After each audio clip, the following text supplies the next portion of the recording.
ஆண்டவர் நல்லவர். இன்றைக்கும் பெரியவராய் நம்முடைய வாழ்க்கையில் இருக்கிறார். ஒவ்வொரு நாளும் ஒவ்வொரு நிமிஷமும் மாறிக்கொண்டே இருக்கிறது. நிறைய மாற்றங்களை நம்ம பார்த்துட்டே இருக்கிறோம். இன்றைக்கு ஒரு மாற்றம் இருந்துச்சுன்னா நாளைக்கு என்ன மாற்றம் இருக்குன்னு நம்மளால யோசிக்கவே முடியாது. ஆனால் ஒவ்வொரு நாளும் எல்லா இடங்களிலும் எல்லா பகுதிகளிலும் அது எந்த விதமான செக்டாராக இருந்தாலும் சரி, எல்லா கேட்டகரியிலையும் மாற்றங்களை பார்த்து கொண்டே இருக்கிறோம். ஆனால் தேவனுடைய வார்த்தை மட்டும் என்றும் மாறாமல் நம்மை வழி நடத்தி கொண்டே இருக்கிறது. ஏன் அது மாறாமல் இருக்குது அப்படின்னா, அந்த வார்த்தைகளை சொன்னவர் என்றும் மாறாதவராக இருக்கிறார். அவர் ஒரு நாளும் மாற மாட்டார், ஒரு நாள் நம்மை கைவிட மாட்டார். இன்றைக்கும் அப்படிப்பட்ட மாறாத நேசர் நம்முடைய வாழ்க்கையில நம்மை நடத்தி செல்வார். மத்தேயு 5:18 வசனத்தில் எப்படி இருக்கு? வானமும் பூமியும் ஒழிந்து போனாலும் நியாயப்பிரமாணத்தில் உள்ளதெல்லாம் நிறைவேறும் அளவும் அதில் ஒரு சிறு எழுத்தாகிலும் ஒரு எழுத்தின் உறுப்பாகிலும் ஒழிந்து போகாது என்று மெய்யாகவே உங்களுக்கு சொல்லுகிறேன். நிச்சயமாகவே நம்ம எல்லாருக்கும் ஒரு நம்பிக்கை தரக்கூடிய வார்த்தை இந்த வசனம். வானமும் பூமியும் ஒழிந்து போனாலும் அழிந்து போனாலும் இந்த நியாயப்பிரமாணத்தில் பைபிளில் சொல்லப்பட்டிருக்கிற ஒரு எழுத்தாகிலும் எழுத்தின் உறுப்பாகிலும் மாறி போகாது, ஒழிந்து போகாது அப்படின்னு சொல்லி ஆண்டவர் நம்மளுக்கு சொல்லுகிறார். நம்ம இப்போ 2024 வாழ்ந்துட்டு இருக்கோம். 2024 வாழ்கிற எல்லாருமே இந்த காலத்தில் எப்படி வாழணுமோ அப்படி தான் வாழ்ந்துட்டு இருக்கிறாங்க.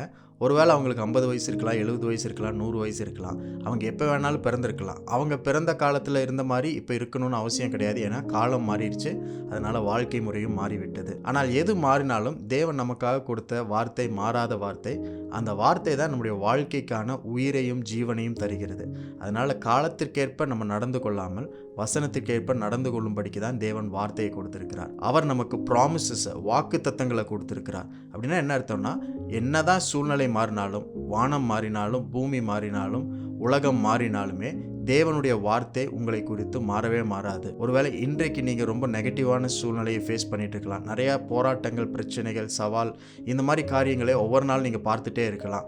காலத்திற்கேற்ப உங்களுடைய சூழ்நிலையும் பிரச்சனையும் மாறிக்கொண்டே இருக்கலாம். ஆனால் ஒன்று மாத்திரம் நிச்சயம், ஆண்டவர் உங்களுக்கு கொடுத்த வார்த்தை மாறாதது. அவர் என்ன சொல்லியிருக்காருன்னா, ரொம்ப ஸ்பெசிஃபிக்காக சொல்லியிருக்கிறார்.